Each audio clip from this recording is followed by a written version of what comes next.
Olá, boa tarde a todas as pessoas presentes. Agradecer, primeiramente, pela presença de todos vocês aqui hoje. Agradecer também a presença dos que nos acompanham pela internet de forma remota. Eu sou Ana Mielke, sou coordenadora do Intervozes, Coletivo Brasil de Comunicação. E estou com a missão hoje de mediar esta sessão, que tem como tema justiça socioambiental, tecnologias digitais e racialidade. Da exploração de minérios em territórios tradicionais para a sustentação da economia digital, até a construção de alternativas autônomas para a soberania tecnológica. O debate sobre la justicia socioambiental, tecnologías digitales y el tema racial se atraviesa por diferentes ámbitos. ¿Cuál es el impacto del colonialismo digital en territorio? Como esses territórios têm produzido tecnologias para o bem viver? Y cómo los gobiernos pueden implementar políticas públicas digitales que avancen en promover la justicia socioambiental. Estas son algunas de las preguntas que vamos a desarrollar hoy en esta sesión. Para poder llevar a cabo este debate, este diálogo, tenemos aquí como invitado a Paulo Víctor Melo, de la Universidad Federal de Bahía y de la Universidad Nueva de Lisboa, Lídia Lins, de la red Voces Negras por el Clima, Itzo Cabrera, de Barcón Digital, y también la presencia de manera remota de Química Macho, de la organización Sul Abatso, que está aquí con nosotros online, y Marieli Cresóstomo, de la Coordinación Nacional de las Articulaciones de Comunidades Negras Rurales Quilombolas de Brasil. Y también estará de manera remota. Tenemos aquí 3 participantes que hablarán en portugués y 2 de ellos que hablarán en español. Por lo tanto, si alguien tiene la necesidad de buscar un dispositivo, un equipo para traducción simultánea, por favor, ahora es el momento. Tamara Terzo va a monitorear este panel y dará algunos comentarios de manera remota. Vamos a hacer 2 etapas. Primero voy a abrir la pregunta o la mesa a los participantes a través de la siguiente pregunta. ¿Cuáles son los desafíos que encontramos hoy cuando hablamos de la relación entre las tecnologías digitales y los territorios tradicionales que en su mayoría están racializados? Entonces me gustaría que dentro de 5 minutos, por favor, hablemos sobre los desafíos y conversar en la segunda parte cómo podemos superar estos desafíos. Paulo Melo, por favor, si puedes empezar. Buenas tardes a todos y a todas. Muchas gracias, Ana. Muchas gracias, Lídia, Itzalon, Kemily, Mariellen, por estar aquí participando de este panel. Muchas gracias también a Cámara Teso, a la relatoría y Olivia Bandeira. También me gustaría agradecer la organización de la LAC-IGF y la comisión que hizo la selección de las actividades. Bien. Pienso que la discusión sobre racialidad, tecnología digital pasa principalmente a través de la crítica al colonialismo digital y sus implicaciones y consecuencias en territorios y poblaciones raciales. Y coloco aquí el colonialismo digital dentro de 2 aspectos. El primer aspecto que nosotros podemos discutir con más intensidad, este evento ya lo mencionó durante estos 2 días, que sería el aspecto de la captura y de la venta de los datos personales, de la invasión a la privacidad, pero también otro aspecto que me parece esencial del colonialismo digital, y por eso no estoy pensando solamente en el colonialismo de datos, pero sí el digital, que tiene que ver la exploración de cuerpos y datos racializados. Me gustaría traer algunos ejemplos aquí como eu penso este colonialismo digital, ¿Cuáles son mis pensamientos en relación a este colonialismo digital? Un estudio reciente de la Esther Barbihani demostró cómo la lógica colonial clásica se ve repetida en la instalación, por ejemplo, de los cables submarinos de Internet. Lograron inclusive hacer un mapeado de cómo estas ondas que eran ocasionadas por los buques que transportaban a los esclavos son similares a las rutas que son las rutas de los cables de submarinos de Internet, y la instalación de estos cables surge a partir de una argumentación muy conocida de colonialismo de la salvación blanca, o sea, llevar la conexión a los territorios africanos porque esos territorios no tienen sus propias condiciones autónomas de desarrollar tecnologías propias y por lo tanto sus propias infraestructuras.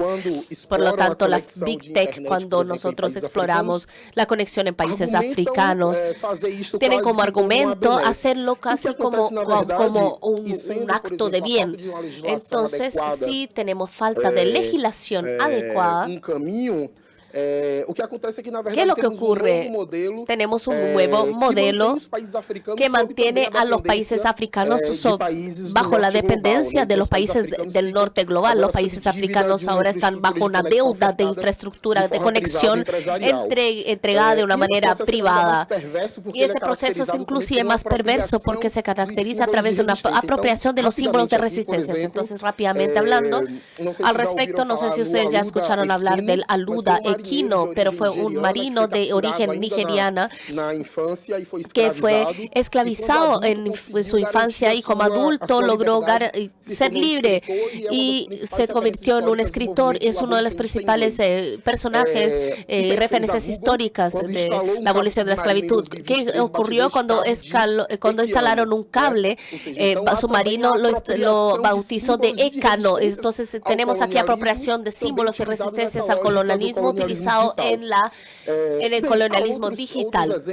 Existen otros ejemplos de casos muy conocidos de destrucción socioambiental en territorios como en Congo o en el Amazonas para la extracción de minerales que tienen todos para el uso de los dispositivos que tenemos en el día, utilizamos en el día a día, y también un proceso judicial del beneficio del trabajo infantil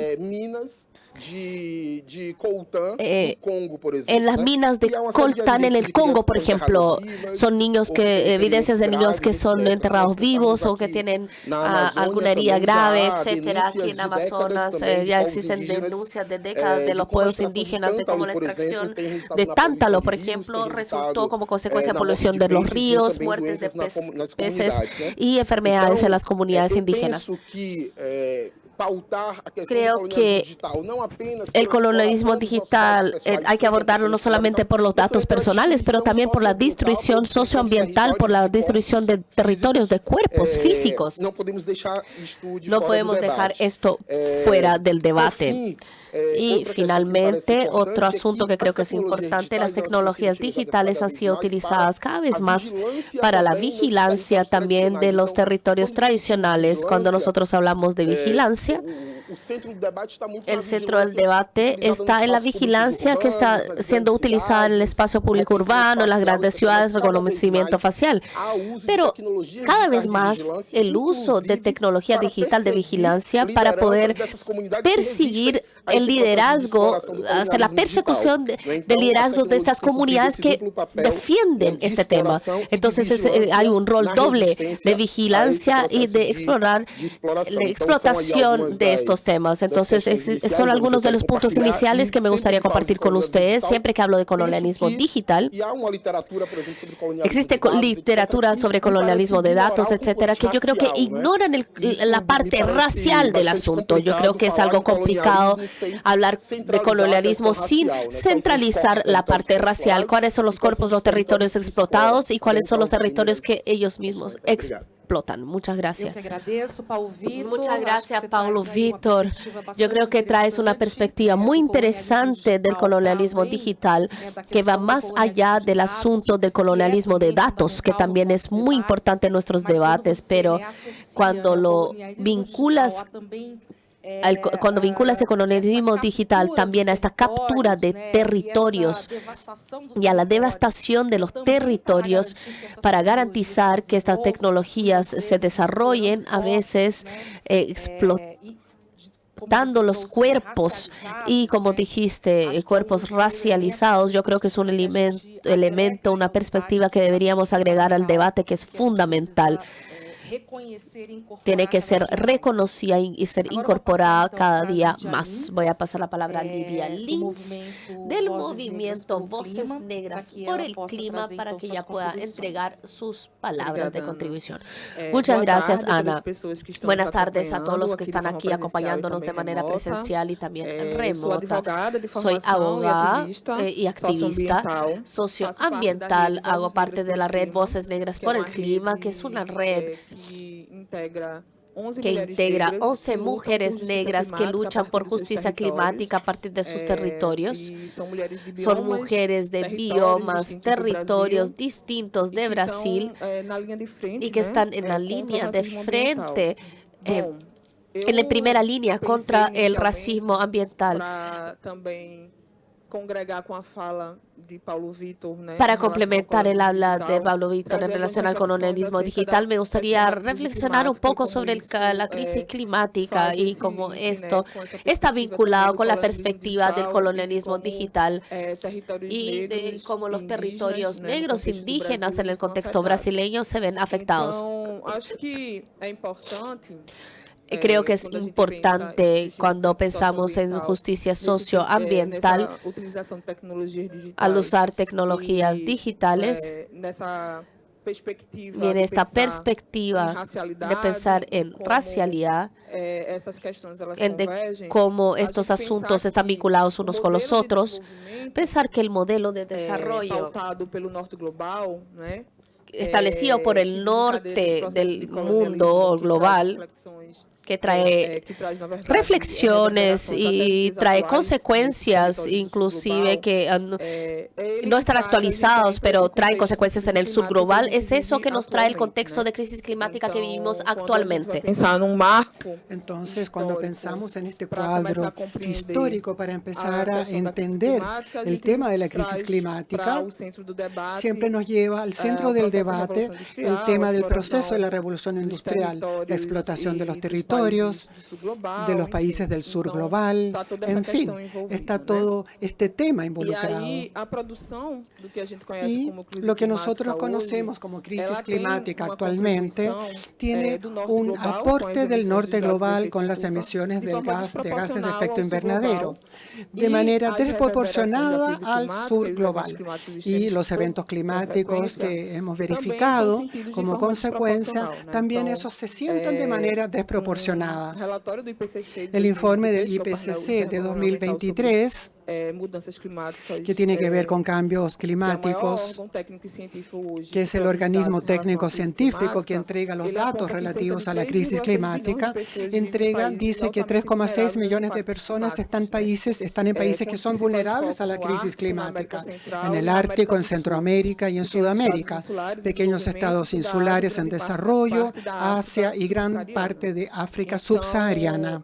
Este dato es un dato, como Paulo Vítor ha dicho, cuando él se refiere al proceso de explotación de territorios según la lógica europea, lo que serían recursos naturales para sostener toda la industria tecnológica. Y una vez más, esto va reuniendo ciertos temas o ciertas materias y procesos de discriminación y de violación de derechos humanos en territorios que son explotados desde el comienzo del proceso de colonización. Cuando pensamos en el contexto de Brasil, nosotros observamos que los territorios que están también en situación de vulnerabilidad climática, territorios que tienen impacto en la población con relación a los recursos para poder sostener a la industria tecnológica son territorios negros históricamente e indígenas también. Los datos de Defensa Civil de Brasil indican que 15.000 personas están en puntos de riesgos de deslizamientos y desastres naturales. Cerca de 4 millones de personas están en esas localidades, en esos 14.000 puntos de riesgos. Pienso que esta discusión presenta puntos centrales que nosotros debemos reflexionar para pensar en cómo luchar contra estos reflejos en estas poblaciones que históricamente han sido vulnerables. Cuando pensamos en esos impactos de la explotación a partir de lo que el norte global denomina recursos naturales, cuando pensamos también en esa relación con esta implementación del desarrollo de tecnologías y la propia manera en que la industria se instala en estos territorios. Son procesos dobles, entonces, de violación de derechos. Y finalmente creo que de la misma manera como nos ha hablado Paulo Víctor y nos presenta la necesidad de hacer un llamado de atención hacia la reflexión de los aspectos raciales en el debate sobre tecnologías digitales, también debemos tener un lente crítico para reflexionar sobre la crisis climática. Y no hay cómo hablar de justicia socioambiental o alcanzar esa justicia sin pensar en el racismo ambiental. Y paralelamente en alcanzar una justicia racial, justicia socioambiental y climática es una cara de la misma moneda cuando nosotros pensamos en justicia racial. No hay justicia socioambiental sin pensar en las desigualdades raciales que observamos en el mundo y pensamos en alcanzar en la justicia racial también. Esas eran las consideraciones que yo les quería presentar. Muchas gracias, Lidia. Creo que establecer esa conexión entre esta explotación predatoria para producir en amplia, en gran escala tecnología, no siempre está al servicio del bien común, ¿no? Y de la sociedad. Y la crisis climática, además. Es difícil muchas veces establecer esa conexión. Las personas muchas veces no ven como una quema o una represa o una explotación de minerales está vinculada a las tecnologías en este mercado que tenemos actualmente en el mundo. Muy importantes sus palabras. Ahora sí, le paso la palabra a Itzon Cabrera, que es de Marco Digital. Hola, buenas tardes a todos, todas y todes. Mi nombre es Itzel Cabrera, yo vengo de Honduras, representando dos organizaciones, tanto Código Sur como Barracón Digital. Y bueno, hablar de justicia socioambiental también nos mueve a hablar de crisis socioambiental.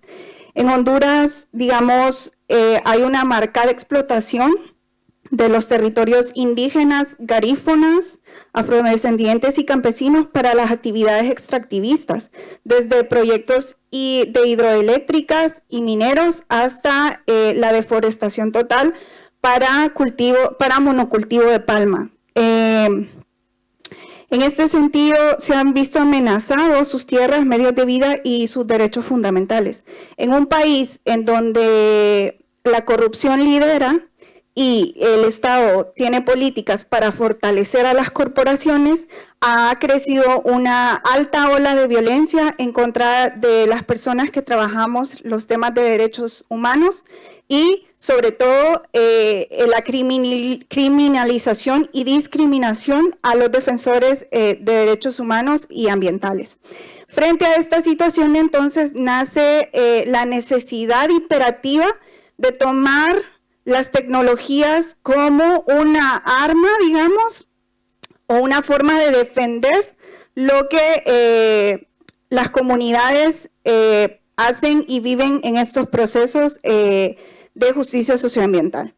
Y con esto nos referimos a las tecnologías libres. Aquellas tecnologías que son accesibles, que son utilizables y que son gratuitas, que no necesitan pasar por restricciones comerciales. Entonces, desde Barracón Digital, digamos, la necesidad de apropiar a las comunidades campesinas, indígenas y garífunas en los temas de tecnologías libres.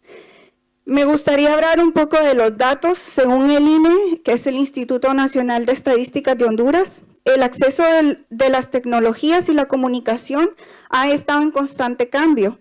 De la última década, desde 2014 a 2023, se hizo una encuesta en 2.581.382 hogares, de los que 9 de cada 10 tienen acceso a algún tipo de dispositivo vinculado a la tecnología. Pero alrededor de 2.387.433 tienen acceso a un teléfono celular, que es más o menos el 92.2% de la población, y 1.936.521 a los televisores. Esto quiere decir que de 2014 a 2023 se ha visto una elevación en el acceso a los teléfonos y a los televisores. En cambio, con la radio y la telefonía fija se ha visto un retraso.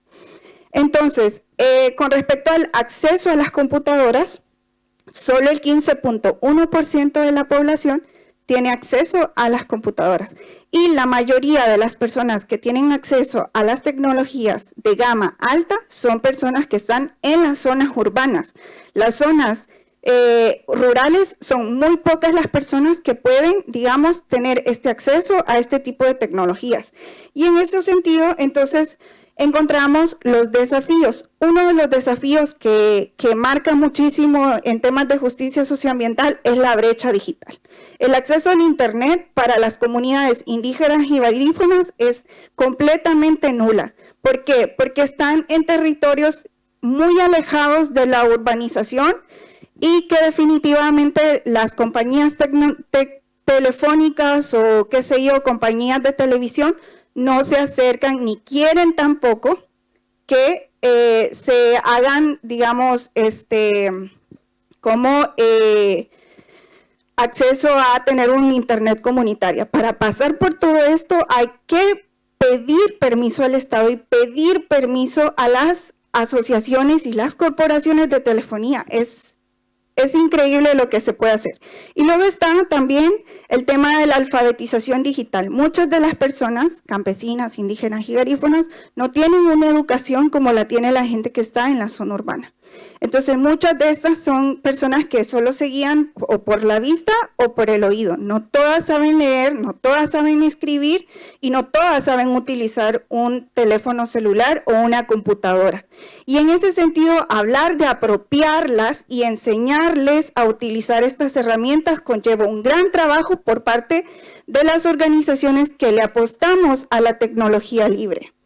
Y luego, también lo que lo mencionaban los compañeros y las compañeras, que es el tema de las represalias y la vigilancia que constantemente están recibiendo los defensores de derechos humanos.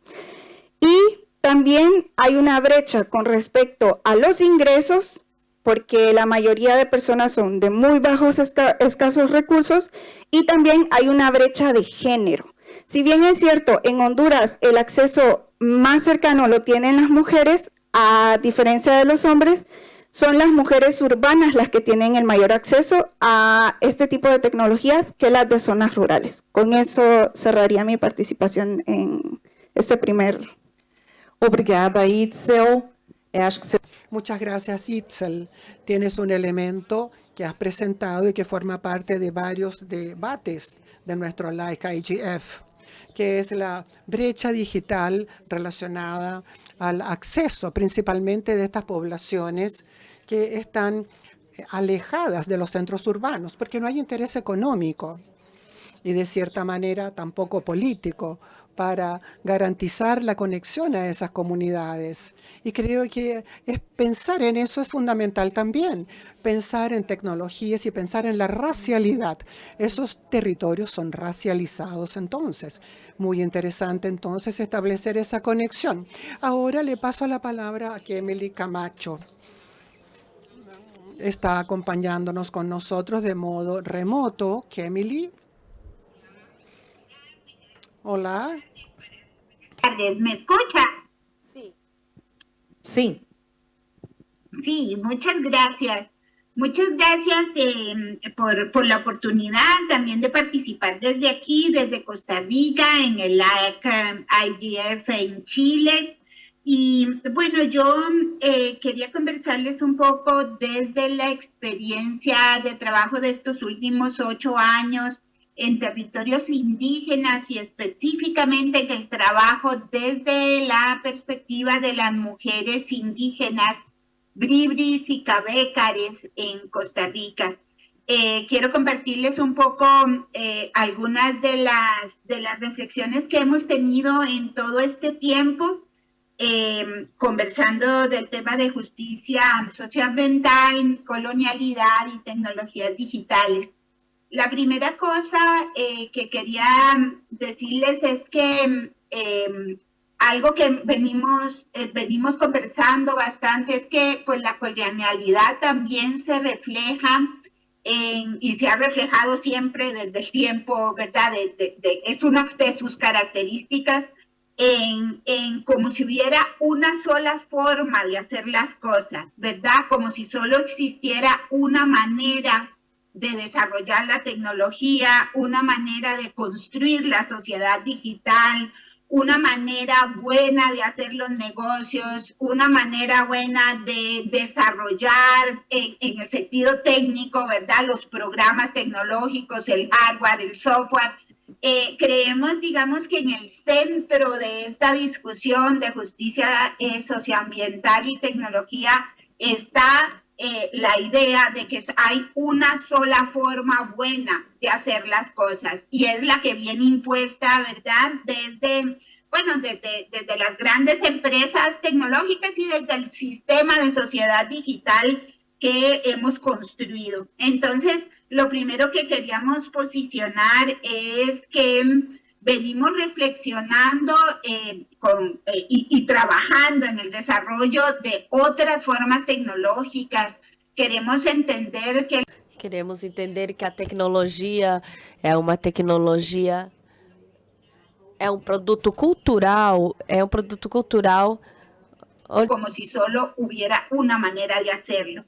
Entonces, hemos ido generando discusiones alrededor de imaginar tecnologías para el cuidado y la solidaridad planetaria, poniendo en el centro los afectos, el cuidado, la solidaridad, y a partir de eso imaginar cómo podemos desarrollar tecnologías digitales teniendo eso en el corazón, que son principios, digamos, de los territorios indígenas y de los territorios de las mujeres indígenas, ¿verdad? Como una alternativa al modelo de acumulación, al modelo del consumo excesivo tecnológico y del extractivismo que está totalmente relacionado, pues, obviamente con ese consumo excesivo que es el motor de la sociedad digital.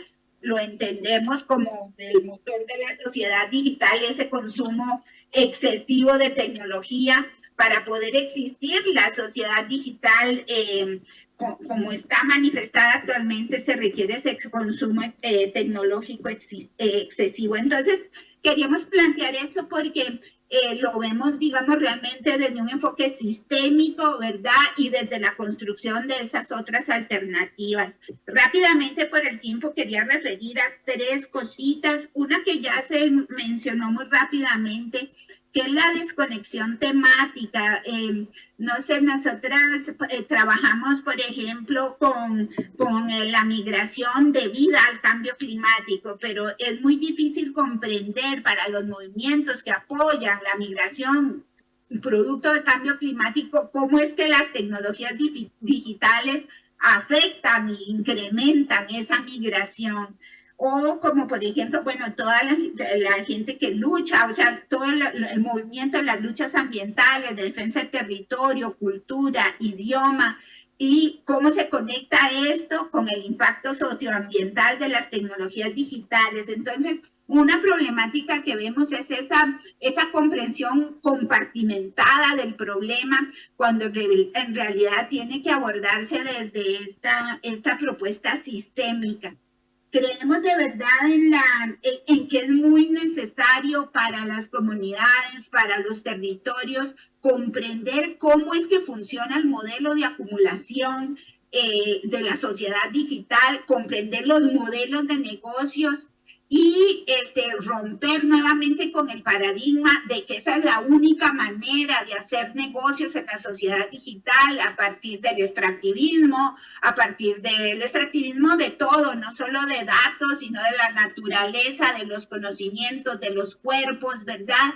Tratar de comprender que pueden existir y desarrollarse otras formas de hacer negocio en la sociedad digital, conectados con la economía social solidaria, ¿verdad? Y hacer decolonialidad desde ese punto de vista, ¿verdad?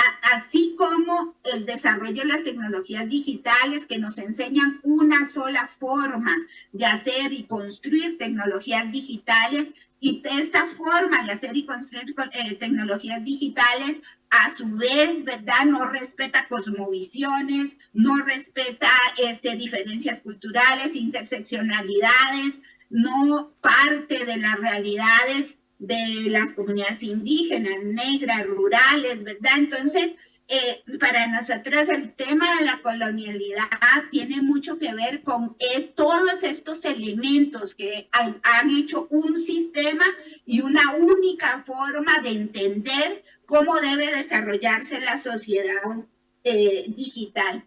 Quiero cerrar, digamos, en este tema conectando siempre la necesidad de poner en el centro la cosmovisión de nuestros territorios negros, indígenas, rurales, ¿verdad?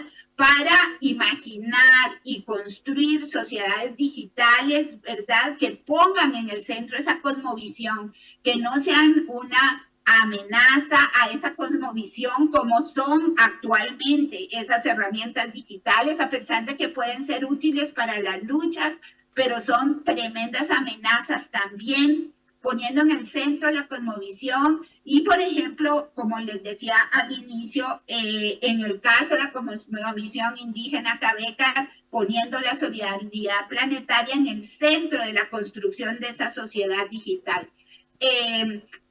Cualquiera, digamos, muchas veces nos dicen, bueno, eso son utopías, pueden ser, digamos, pero lo que realmente queremos plantear es que la colonialidad viene desde siempre de hacernos creer que hay solo una manera de hacer las cosas, y en este caso de la construcción, no solo una manera de hacer la construcción tecnológica y crear, digamos, tanto las formas económicas como las interrelaciones que conforman la sociedad digital.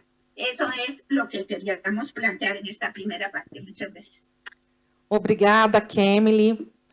Muchas gracias, Kemily. Yo creo que es bastante interesante cuando planteas esa perspectiva de romper con la lógica que ahora ya está en todo el mundo, que solamente existe un modelo de construcción, de apropiación tecnológica, que es este modelo de acumulación extractivista. Yo creo que romper con esta lógica significa colocar el ser humano en el centro del debate, las comunidades en el centro del debate y cuestionar la hegemonía de las grandes corporaciones que ahí actúan en este proceso de acumulación extractivista. Muchas gracias por tu habla. Ahora voy a pasar la palabra a Marielle Crisóstomo de CONAC, hablando directo de Brasil. Marielle.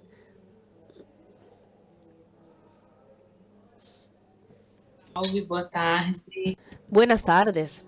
Mi nombre es Marielle Crisóstomo. Yo hago parte del Quilombola en el sudeste de Tocantins, en la región norte de Brasil, en la región amazónica. Me gustaría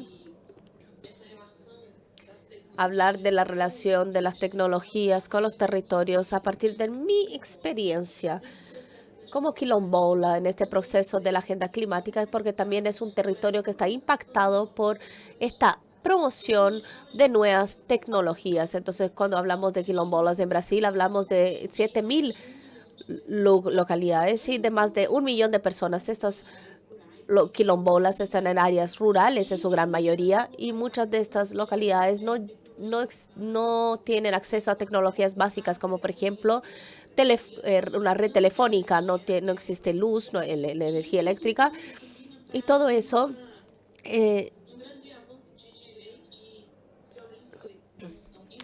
es una violencia a los derechos humanos. Entonces esto siempre avanza en nuestro territorio, la violencia. Vamos viviendo una secuencia de violación de derechos humanos. Entonces, cuando entrego esta asociación con el territorio, la necesidad del Estado brasileño en transformarse en uno de los principales agentes frente a la transición energética, estoy hablando de cuánto nuestros territorios están amenazados con este proceso. Estamos hablando de una agenda que no es inclusiva, no incluye pueblos y comunidades tradicionales y ya se definió que para la transición energética es necesario que sí se libere algunos de los elementos, nuevas tecnologías de captación de energía inclusive. Tenemos una serie de elementos que se llaman minerales críticos estratégicos para esta transición, que es el litio, el grafito, níquel, cobre, cobalto, elementos de tierras raras, manganés, bauxita, por ejemplo. La mayoría de estos elementos se encuentran en gran concentración en el sur global, en Brasil, Sudamérica en general. Entonces, nuevos emprendimientos van a poder hacer la mineración de estos elementos para construir los motores para las grandes torres de energía eólica, por ejemplo, además de baterías para la transición de la gasolina al automóvil eléctrico. Esta mineración está en el subsuelo de nuestros territorios sin ningún proceso de consulta, sin ningún proceso de conversación, sin ningún proceso de inclusión. Entonces, en esta agenda climática, en esta transición, en esta lucha por promover la creación de nuevas tecnologías que puedan favorecer a la adaptación, por ejemplo, al cambio climático, nuestros territorios son la zona de sacrificio para que este avance tecnológico ocurra dentro de la agenda climática. Tenemos un avance muy importante en la mineración en nuestros territorios. Pablo Víter dijo acá al comienzo, la transmisión de los cables submarinos para entregar el acceso a Internet a países con dificultad de autonomía. Esto es una nueva manera de colonizar los territorios, de apropiarse de los territorios. Y agrego, minería con su nueva forma de colonizar el sur global, de colonizar los territorios racializados, porque nuestra opinión del Cono Sur, no importa cómo nosotros nos relacionamos con el ecosistema, que nosotros nos relacionamos de manera armónica, simple y continua, y esto se ve comprometido de manera drástica una vez que hay una inferencia e interés en la extracción de minerales en el territorio. Y pueden estar de acuerdo que estos elementos necesitan ser extraídos para poder producir baterías de larga duración, para poder tener muchos campos de captación de energía eólicas, por ejemplo, y garantizar una transición energética justa. ¿Pero justa para quién? Tenemos que hacer esta reflexión del lugar donde nos encontramos como pueblos de comunidad tradicional dentro de la agenda llamada de la agenda climática. ¿Por qué? Porque nuestros territorios son marginalizados. Una vez más, están impactados por el narcisismo ambiental, en este caso, porque nos colocan como un sacrificio necesario para que la transición pueda ocurrir, para que se ocurra una transición justa para los países del norte global. Mucha gente está en riesgo. Entonces, esto es lo que yo quería exponer aquí en relación a la justicia socioambiental. es un territorio racializado y nuestro territorio está aquí, en el margen, dentro de esta transición justa. Y puede decir, no dejar de existir en un futuro próximo. Puede dejar de existir en un futuro próximo porque es un sacrificio que está siendo aceptado para la transición energética. Muchas gracias, Marieli, por tu contribución. Yo creo que mencionas asuntos muy importantes y fuertes. Estamos involucrados en la transición energética justa. Y esto lo vinculas con una perspectiva de que tal vez sea justa. Pero ¿justa para quién? No es justo para todas las personas, porque incluso las llamadas energías limpias o las que producen un poco menos de agresión hacia el medio ambiente también necesitan de territorios y cuerpos que serán explotados. Tenemos que pensar en la perspectiva del sur global, porque no todo discurso sobre la transición energética justa nos incluye. Necesitamos pensar en relación a eso. ¿Qué sería una transición energética justa para el cono sur del mundo? Bien, ¿cómo nosotros podemos accionar, reaccionar? ¿Cuáles son las perspectivas de construcción de autonomía tecnológica para que no seamos más rehén de este modelo de acumulación extractivista, como lo mencionó Kemily, del colonialismo digital que promueve extracción y explotación predatoria de los territorios? Tenemos cómo producir tecnologías de manera autónoma, respetando las cosmovisiones de los territorios. Y en relación al Estado, ¿qué es lo que el Estado puede hacer para poder mitigar estas violencias y esta explotación que ocurre en el mundo? ¿Es posible producir políticas públicas de manera inclusiva, respetando los derechos humanos? Yo creo que eso es un poco el asunto. Voy a pasar a Paulo Víctor. Muchas gracias, Ana. Creo que cualquier proceso de construcciones de alternativas pasa a través de tres movimientos que son articulados. El primero, y dialogando con lo que mencionó Kemily,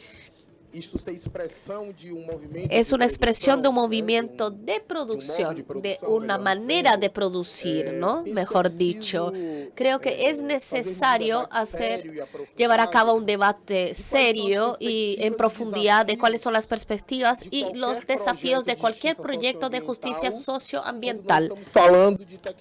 Eso cuando nosotros hablamos de tecnologías y plataformas que se sustentan en la producción de injusticias. Es decir, la lógica de las plataformas, el modelo de negocio de las plataformas digitales es un modelo de negocio que tiene lucratividad con injusticias, con la circulación de la desinformación, que lucra con la circulación masiva del discurso de odio. Cuando nosotros hablamos sobre toda la dificultad de las plataformas digitales, de las Big Techs, en que acepten políticas de moderación de contenido, no es por otro motivo que no sea porque hacer eso significa ir contra el modelo de negocio que favorece sus intereses. Es posible incluso pensar en justicia algorítmica, pensar en justicia socioambiental a partir de ese modo de producción.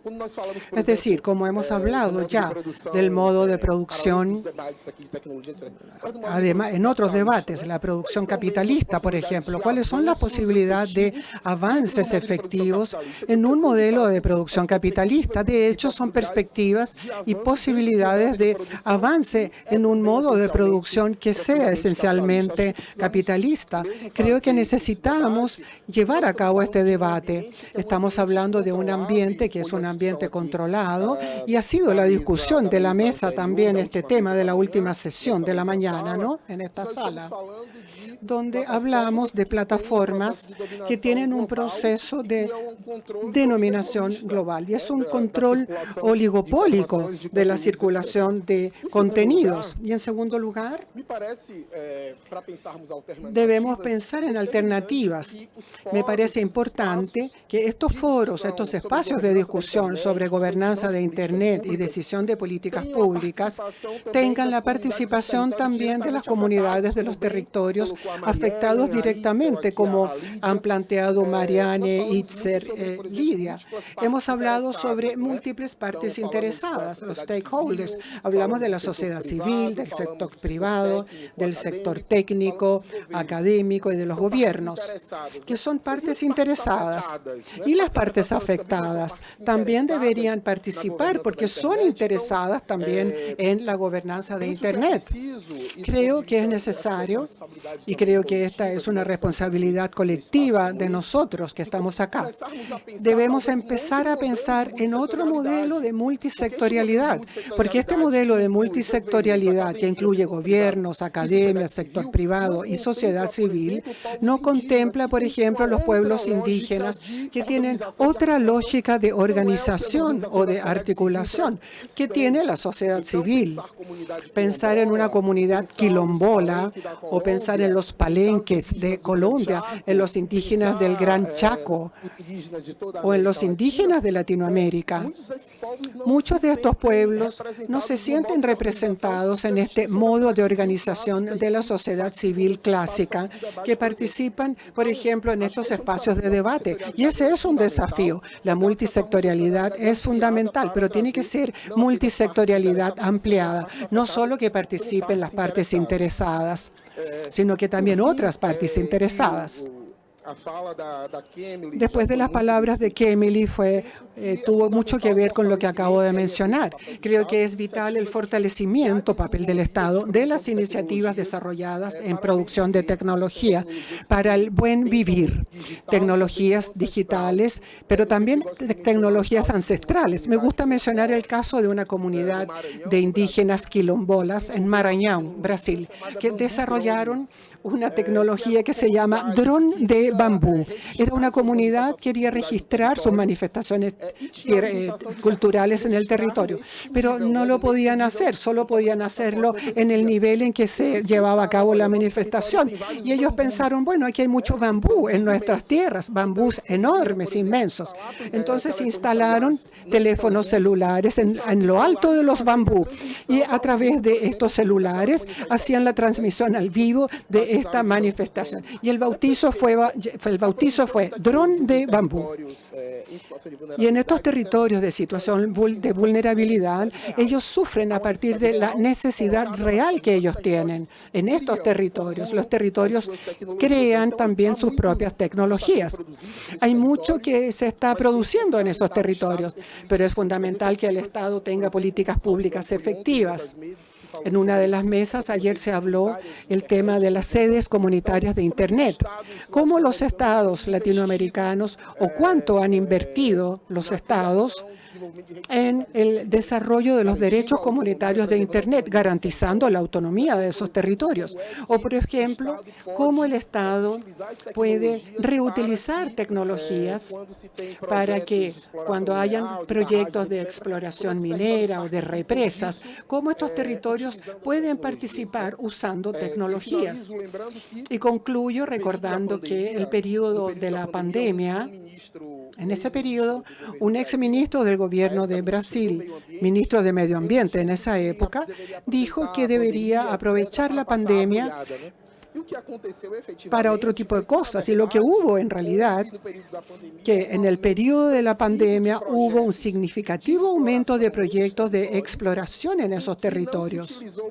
Y no se usó todo lo que tenía que ver con el uso de Internet para estudiar y para otro tipo de cosas, pero los gobiernos no pensaron en cómo usar la Internet para que la comunidad participara en discusiones.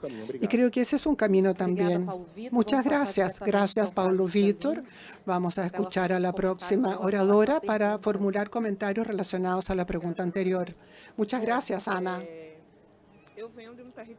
Yo provengo de un territorio que está en Recife, en el estado de Pernambuco, en el noreste brasileño. Es un barrio que se llama Imbura. Ese barrio ha sufrido un evento climático extremo en 2022 que afectó a todo el estado de Pernambuco, pero el barrio Imbura fue fuertemente alcanzado cuando pensamos en los datos relacionados a muertes de pobladores en ese territorio. Fueron cerca de 132 personas que murieron justamente en este evento del estado de Pernambuco. Y 48 personas eran del barrio de Imbura, mi barrio. Y no solo en un punto focal del barrio, sino que las personas murieron en comunidades distintas también de este barrio. Por ejemplo, hubo 20 muertos en uno de los barrios o en una de las comunidades denominada...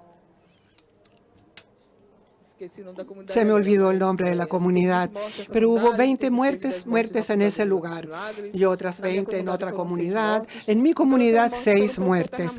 Y eso fue justamente por riesgos geológicos, por deslizamientos y porque se hundió el terreno. Y eso forma parte de una iniciativa de mi territorio también, con un colectivo que se conformó en 2018 por jóvenes que viven en la comunidad. Personas negras, LGTBs, en fin, trabajadores también pro cultura. Una iniciativa que actúa en el territorio desde esa época, 2016. Pero con ese evento climático extremo, tuvimos que pensar en crisis climática, cómo se fue afectado nuestro territorio. La muerte por entierros en tierra, porque la persona se hundía en la tierra, realmente fue muy importante. Nosotros tenemos muchas laderas de nuestros barrios. Y con ese desastre climático extremo hubo un número alarmante de muertes en el barrio. Y empezamos a mirar este problema y entender cómo las personas en un contexto urbano, que es distinto al contexto que María Ellen ha presentado cuando ella habló de territorios indígenas o rurales en Brasil. Nosotros hablamos de un contexto urbano, es un barrio urbano. ¿Cómo entonces estábamos siendo afectados justamente por este desastre natural? ¿Cuáles eran las posibilidades para enfrentar esa situación y cómo obtener respuestas? Fue a partir de este evento fatídico que empezamos a involucrarnos en el tema de los cambios climáticos. Y empezamos a desarrollar un informe en este barrio sobre los desastres ambientales, obtuvimos datos, todo de manera autónoma y ciudadana, referente a las debilidades climáticas del territorio. A partir de dichos datos y de ese levantamiento empezamos a estudiar las áreas de riesgo geológico, los puntos de riesgo geológico de nuestro barrio. Y empezamos a usar, y estamos en ese proceso, está el proceso en marcha, usar el uso de drones para hacer el mapeo de estos sectores. Usamos la tecnología de drones para este mapeo. Así tenemos noción de las áreas de que son de cerros o de laderas y de posibles de deslizar. Y así tenemos noción de las vulnerabilidades a que se exponen las personas de nuestro barrio. Y pensando un poco más adelante, empezamos a trabajar con una visión en aumento, digamos, para hacer la proyección de estos datos. Una manera que nosotros encontramos de ampliar el alcance de este mapeo que nosotros hicimos con los drones y proyectar esa realidad en otros espacios. Hicimos también test o pruebas con códigos QR y así empezamos a proyectar todo esto y así poder incidir políticamente en otros espacios. Les entrego este ejemplo de lo que nosotros hemos desarrollado en el territorio a partir de otro contexto, para poder hablar de este tema. Y así como esta mesa lo ha hecho en todo este debate que estamos llevando a cabo hoy en la tarde, pensar con relación al proceso de colonialismo ¿Y de qué forma esta lógica colonialista sofoca otras experiencias que también son posibles de existir y otras visiones que pueden involucrarse también? Hemos hablado un poco también, o las colegas también han hablado sobre la perspectiva de cómo los territorios indígenas o quilombolas no se consideran.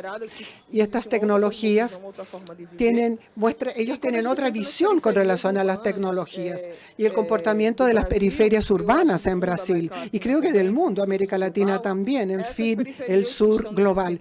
Estas periferias de los centros urbanos desarrollan otros modos de relación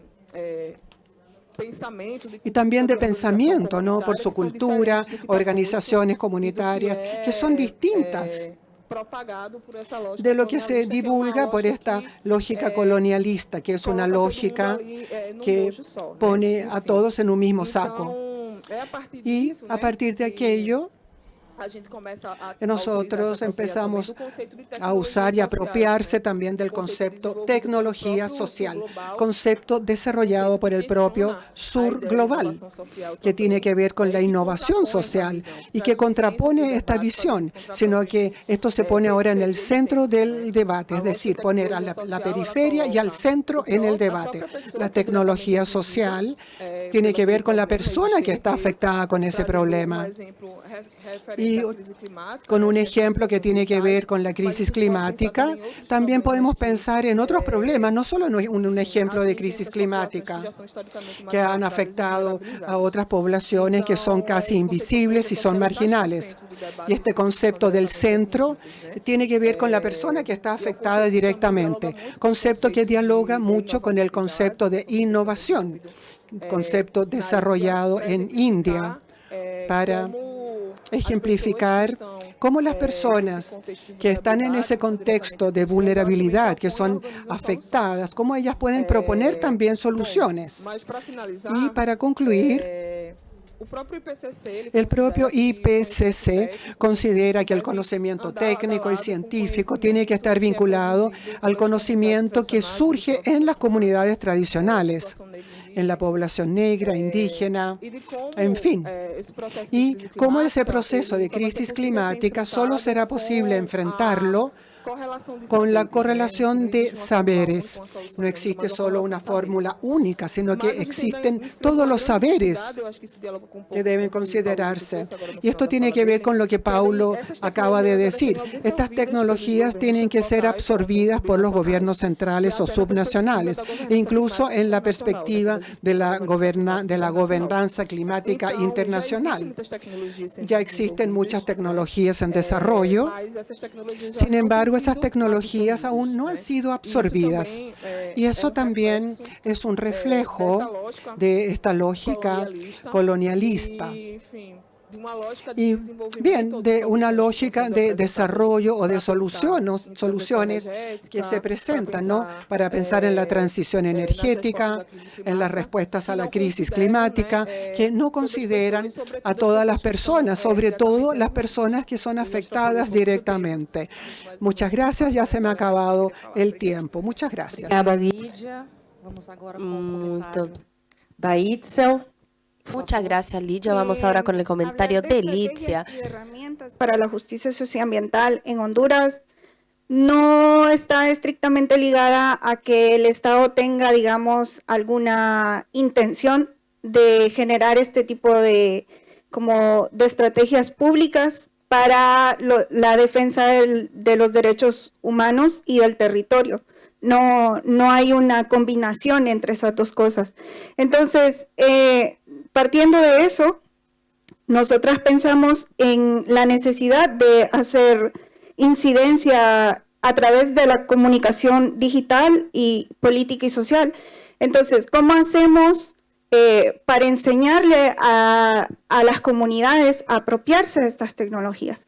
Entonces, nace como idea una escuela ciberactivista.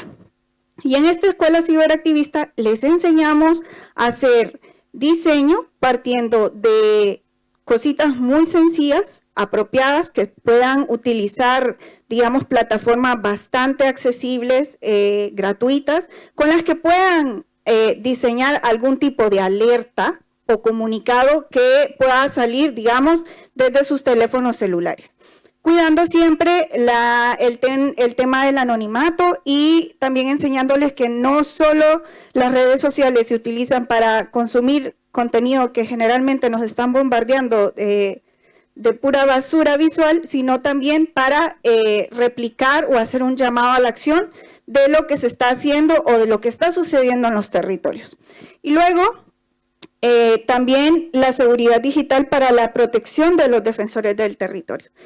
Código Sur crea entonces este material que se llama Milpa Digital y la pueden encontrar, se llama milpadigital.org, que es un material didáctico que enseña a las comunidades a utilizar tecnologías, software libre y en general de manera bastante sencilla y con un lenguaje popular, que también está creado como un Creative Commons para que se pueda reproducir en cualquiera de los territorios donde sea necesario. Entonces, esta herramienta, digamos, es una herramienta que nosotras hemos utilizado muchísimo para tratar el tema de la alfabetización digital. Claro, ahí, digamos, en este material está todo el tema de la encriptación, de usar VPNs, del tema de Signal, de enseñarles a las organizaciones que no solo existen estas nubes que una tiene que pagar por, sino que también hay otras opciones, ya sea de nóminas o de terceros que pueden utilizar y que son seguras para la información y la recopilación de todos estos datos que generalmente son muy vulnerables y que están constantemente expuestas a poder ser extraídas. Y pues una creación de una red de apoyo. Para nosotras es importante tener esta red de apoyo con las organizaciones, que sepan que se pueden apropiar. Al principio, digamos, la escuela nace como vamos a mover a la gente de los territorios hacia nosotros, pero también desde la virtualidad. Y luego dijimos, no, o sea, funciona, pero también necesitamos nosotros movernos hacia los territorios. Y entonces cambia la metodología. Entonces venimos y preguntamos, ¿qué necesidades? Hay una lista de cosas y en base a esta lista de cosas, ¿qué necesidades tienen las organizaciones para poderlas replicar en sus territorios? Y entonces las organizaciones dicen, bueno, estas y estas y estas son los talleres que nosotros necesitamos. Y en base a eso creamos metodologías que sean orgánicas y fáciles de replicar para que ellas desde sus territorios lo puedan hacer, ya sea con las cooperativas o con las comunidades con las que son afines a sus organizaciones. Rescato, digamos, dos ejemplos que se dio hace poco. Uno fue con una organización del Bajo Aguán que se llama COPA, que de hecho no hace más de 2 meses mataron a uno de sus líderes, Juan López. Y justo estábamos nosotros haciendo todo este taller, enseñándoles de todas estas herramientas y apropiarse justamente de esto. Y estábamos haciendo un póster de justamente de los activistas que más se reconocen dentro de la organización. Y fue bastante bonito ver cómo la gente se apropia de este tipo de activismo y lo quiere replicar. O sea, también es como nosotros les decimos, bueno, ustedes pueden hacer este diseño y luego lo meten a esta herramienta y solo le ponen las medidas y ya se las tira para que ustedes las impriman y las pongan. Entonces fue bastante chocante, digamos, porque por la misma situación de que recién acababa de pasar lo de la muerte de Juan, tuvimos que estar haciendo la actividad custodiadas por una patrulla y es bastante difícil, digamos, y chocante tener que estar viviendo una situación así cuando no se debería. Debería de ser un activismo que debería ser libre de hacerse sin miedo a represalias contra las defensoras y defensores de derechos humanos y ambiente. Y también dejar un poco como lo que se ha conseguido con la lucha a través de las tecnologías y de la difusión, Como el caso de Berta Cáceres también ha ganado mucha como auge para que se abran las investigaciones, para que se declaren culpables a las personas que están siendo culpables y cómo se ha movilizado a nivel nacional e internacional todo este tema. Entonces, ¿y por qué? Porque las organizaciones con las que trabajamos se han apropiado de todo este tipo de tecnologías y herramientas que nosotras de alguna manera les hemos brindado. Entonces, es importante. Y otra cosa que quería recalcar es también cómo nosotras hacemos justicia socioambiental con el tema del cambio climático y con el tema del extractivismo, porque el uso de las tecnologías también implica un uso consciente de las tecnologías. Nos venden tanto que tenemos que comprar el último teléfono que sale porque es que ya es lo último. Es lo mismo. Todos los teléfonos son lo mismo. Tienen las mismas herramientas, quizás unas con cositas más extras que otras, pero estar consumiendo constantemente teléfonos nuevos hace justamente lo que nosotros estamos tratando de buscar, que es la justicia socioambiental, porque por la compra de estas cosas, entonces las minas en África y las minas en Brasil y las minas en Colombia y en Honduras están siendo constantemente atacadas y nuestros defensores también. Entonces, con eso quería cerrar nada más. Gracias. Muito obrigada, Itza. Eu vou passar agora. Gracias, Itza. Voy a pasar ahora a Kennedy Camacho, que está participando de manera remota. Gracias por las intervenciones y creo que han sido muy valiosas. Bueno, yo lo primero que quería decir es que creo que las decisiones sobre las tecnologías no son tecnológicas, son decisiones políticas de los territorios.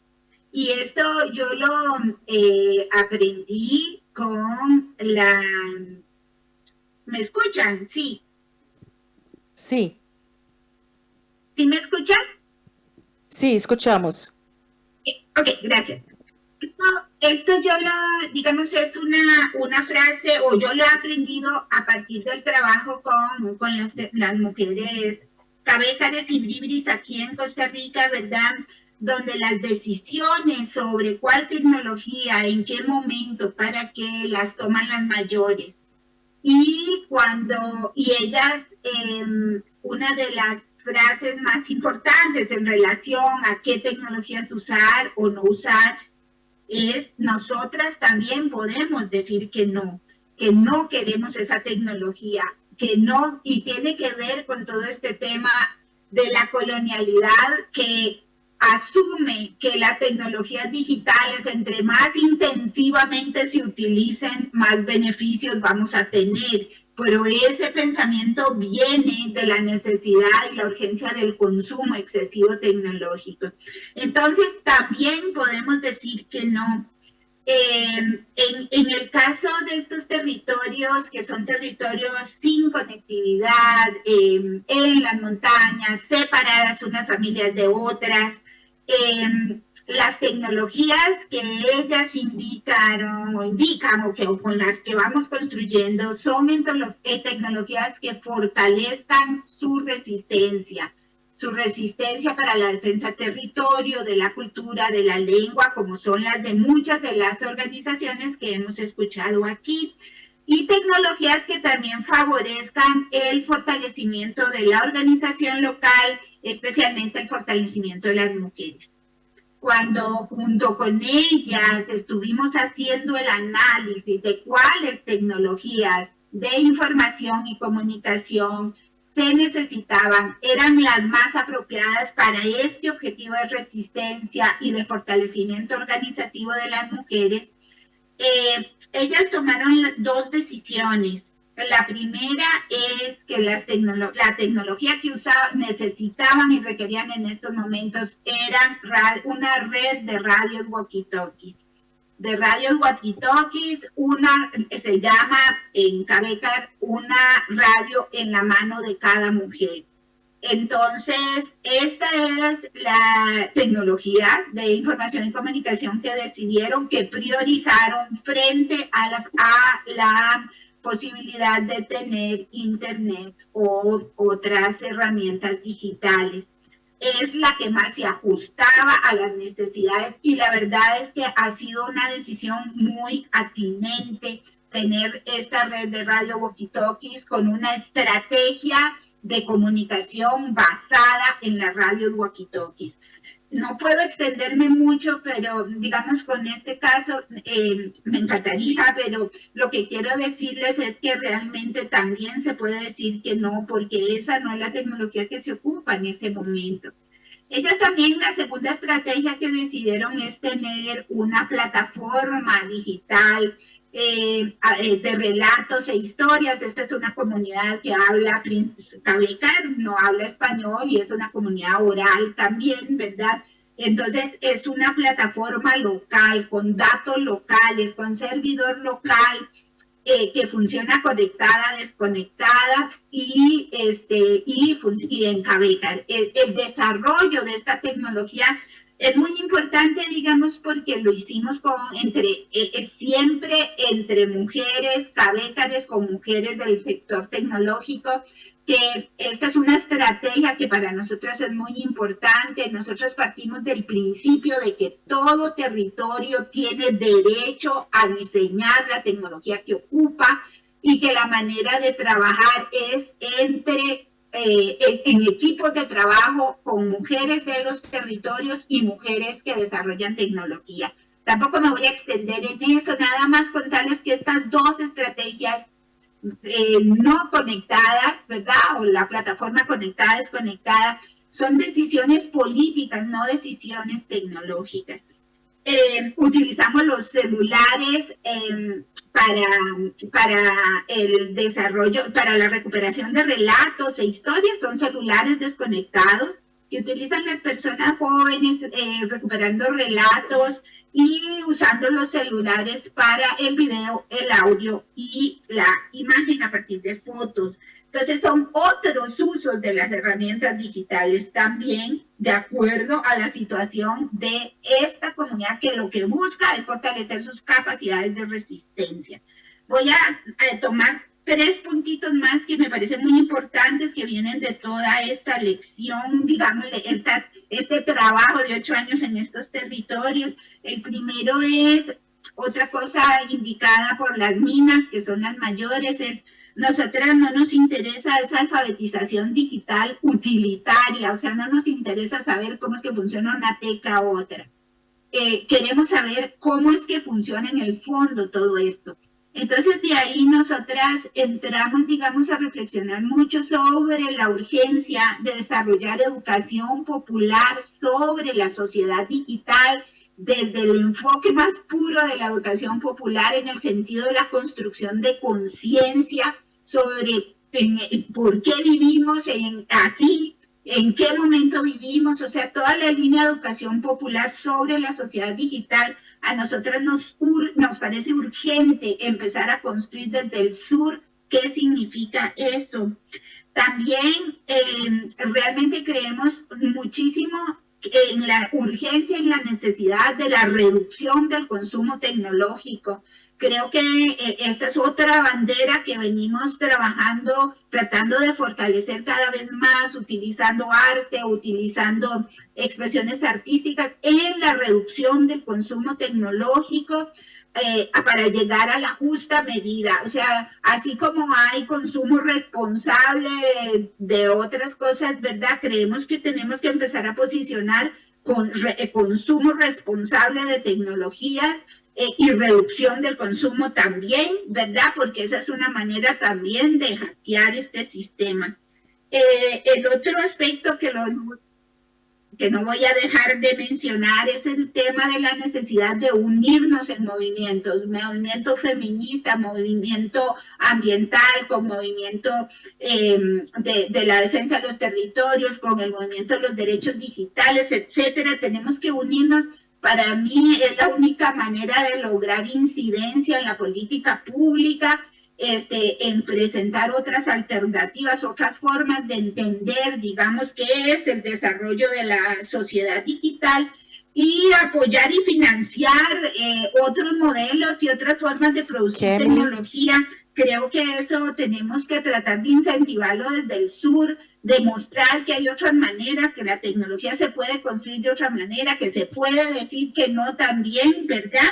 Eso nos parece sumamente importante. Yo quiero cerrar aquí. Nosotros en Costa Rica ahorita estamos sumamente preocupadas porque, pues, con el tema geopolítico y la necesidad de semiconductores, Estados Unidos, China, yo no sé si han hablado un poco en el LAC-IGF de este fondo que se llama CHIPAX, y que viene de Estados Unidos para la construcción de grandes ecosistemas de semiconductores. Costa Rica es uno de los países seleccionados para desarrollar esto, y obviamente el discurso es triunfalista, es de la mágico, ¿verdad?, de cómo se va a generar empleo y cómo vamos a ser un país súper desarrollado teniendo, digamos, o ampliando, porque ya teníamos, ¿verdad?, todo el ecosistema de producción de semiconductores. Y esto tiene un impacto enorme, ¿verdad?, sobre el agua. Bueno, ustedes saben, sobre el territorio, sobre el agua. Concluir. Entonces, nada más quería cerrar con eso, ¿verdad?, que las soluciones mágicas no existen, las soluciones están en los territorios y tenemos que escucharlas. Muchas gracias. Gracias. Marielle, con la palabra, que también podrá entregar las consideraciones sobre las alternativas posibles desde el punto de vista de autonomía de los territorios, pero pensando también en la posibilidad de políticas públicas.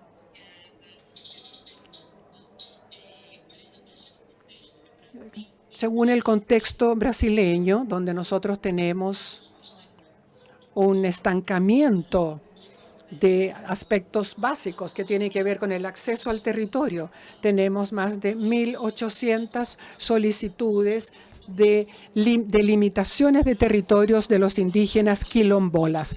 Hace ya 21 años, desde 2003, esa morosidad o esa demora del Estado en entregarnos acceso al territorio afecta también la autonomía desde el punto de vista tecnológico, porque hemos comprometido también nuestra relación con el ecosistema. También se ve comprometida la permanencia en los territorios. Entonces, por temas externos, las personas están obligadas a salir de su territorio. Y eso dificulta la permanencia y la continuidad también en el territorio. Ahora, como manera de resistencia a las comunidades que aún están en esos territorios, a pesar de la presión externa para salir de nuestro territorio, yo creo que debemos empezar a escuchar aquello que puede ser posible en cuanto a tecnologías para ofrecerle a la comunidad. Y debemos tener una comunidad alternativa también para la propia subsistencia en el territorio. Cada territorio tiene sus características. No hay una solución única, porque nosotros tenemos desafíos distintos, estamos en regiones distintas, biomas distintos, con múltiples partes. Tenemos que promocionar el escuchar. Hay distintas experiencias y únicas, como Paulo nos ha dicho, como cuando él habló del dron de bambú. Son iniciativas que deben ser consideradas, siempre con estrategias administradas, pro Internet también, proteger la red de comunicación. Hay estrategias que son necesarias para la promoción del territorio. Yo creo que el escuchar en este contexto en que nosotros estamos en los territorios es crucial, porque así podemos promover también la tecnología y escuchar también las demandas que son tan particulares de cada uno de los territorios. Gracias. Gracias, María Ellen. Amigos, ahora vamos a escuchar dos comentarios, dos rápidas intervenciones. 1 minuto para cada una de las personas que quiere utilizar el micrófono. ¿Alguien más? ¿Podemos escuchar a 2 personas? Micrófono.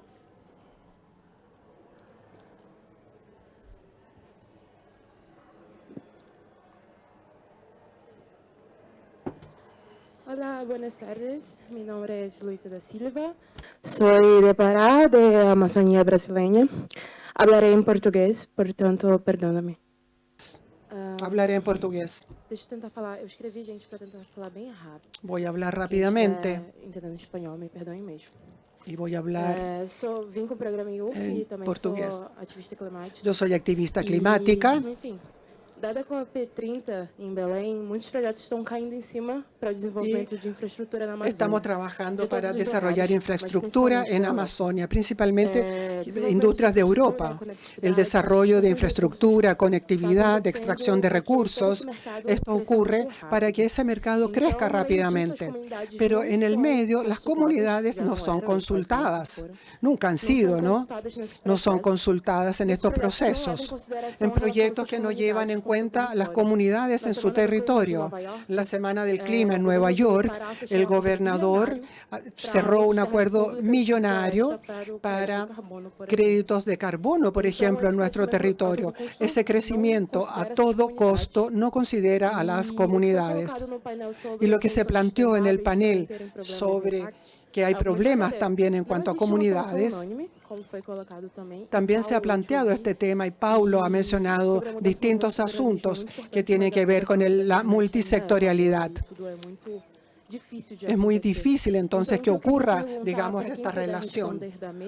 Ahora le quiero preguntar a los miembros de la mesa, ustedes, según su experiencia, ¿ustedes podrían encontrar una solución un poco menos de largo plazo, sino que algo urgente para ahora, para que las cosas no empeoren más en cuanto al desarrollo tecnológico? Muchas gracias. Gracias.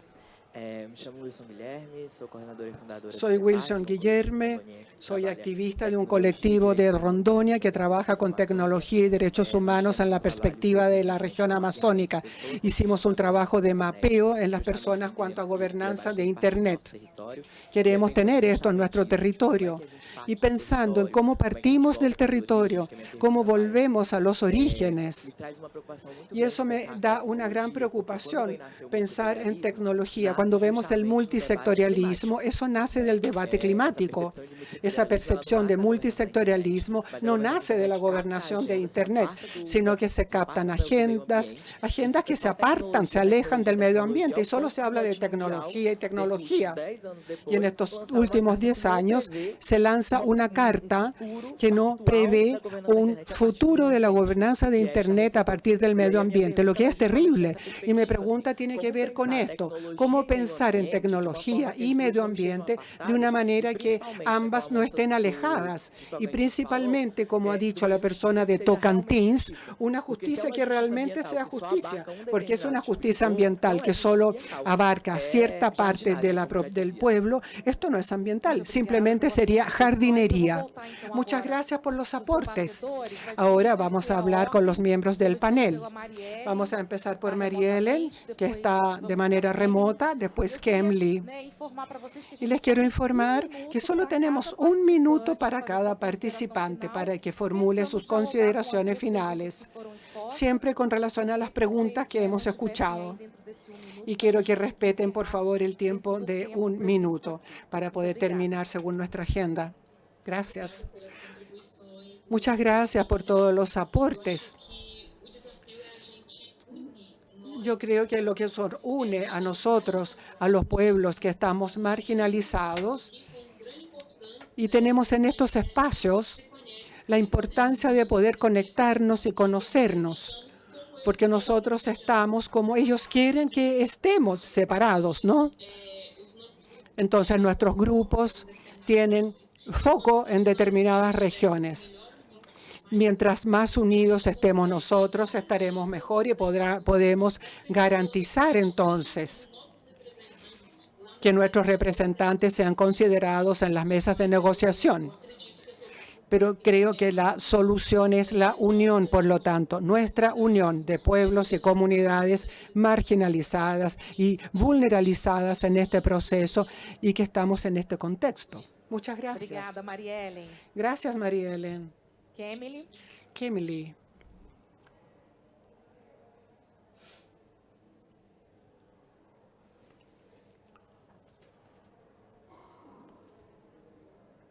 Kemily.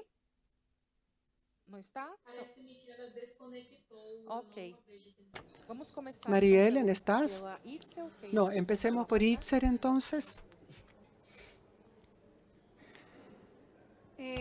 Yo vería como una acción a tomar ahorita, sería sí o sí lo que ya habían mencionado antes, apropiar espacios de gobernanza para hablar estrictamente de las personas afectadas, o sea, los defensores de derechos humanos y ambientales. Es necesario traer a esas personas a estos espacios para que puedan hablar de lo que está sucediendo y de lo que viven específicamente en sus zonas. Y lo otro sería como buscar alternativas de activismo, que me gustó mucho, que fue lo que dijo Kelly, de mezclar un poco el tema del arte para no estar consumiendo constantemente y abusando del uso de las tecnologías.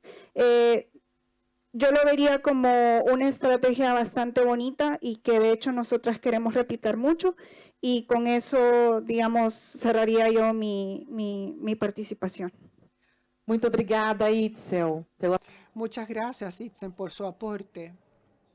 Ligia, bien, creo que estamos en una guerra de narrativa muy grande. Por ejemplo, cuando nosotros vemos procesos internacionales, eso es muy desesperante, ¿no? Vemos el sur global que le pide al norte global asumir responsabilidades de financiamiento, etcétera, y de compromiso en llevar a cabo los acuerdos internacionales. Y el norte global simplemente se levanta y sale, se va. Yo estoy de acuerdo y además defiendo la idea de que no existe una solución única. Creo que cuando pensamos, nosotros nos damos cuenta de que la perspectiva de adaptación es considerar las necesidades de cada territorio. Pero ese punto de unificación de agendas y de estrategias, de hecho, es muy importante para que no seamos una voz única pero solitaria en estos espacios. De hecho, nosotros solo logramos conquistar un avance y garantía de participación calificados en estos espacios de gobernanza sobre políticas climáticas y en los ámbitos de gobernanza digital, si nosotros presentamos una estrategia en conjunto. Es importante también que las personas puedan participar en estos espacios, pero hay que garantizar que esto sea a través de esferas calificadas. No hay ninguna garantía de que todas las comunidades y territorios puedan participar porque hay problemas de financiamiento, no hay acuerdos en ese sentido. A los gobiernos no les interesa que exista la participación social de estas personas afectadas directamente. Pero creo que debemos garantizar la presencia de estas personas en estos espacios. Y así debemos exigir realmente para escuchar todas las demandas. Es una guerra de narrativas entonces. Y hay intereses que tienen que ver con el desarrollo económico que está establecido o pautado por el norte. Obrigada, Lídia. Paulo Vitor. ¿No? Está contemplado con las demás fases. Bueno, entonces agradezco a la presencia de todos ustedes. Kemily me mandó un mensaje diciendo que su luz ya se cayó donde vive, por lo tanto se desconectó. Me gustaría agradecer la participación de Paulo Víctor Melo, Itzel Cabrera, Kemily Camacho, Marieli Crisóstomo y también Tamara Terzo, que está produciendo la relatoría, y también Olivia Bandera, que ayudó en la producción de la sesión, que es muy rica. Gracias a las personas presentes y las personas que estuvieron de manera remota igualmente. Muchas gracias.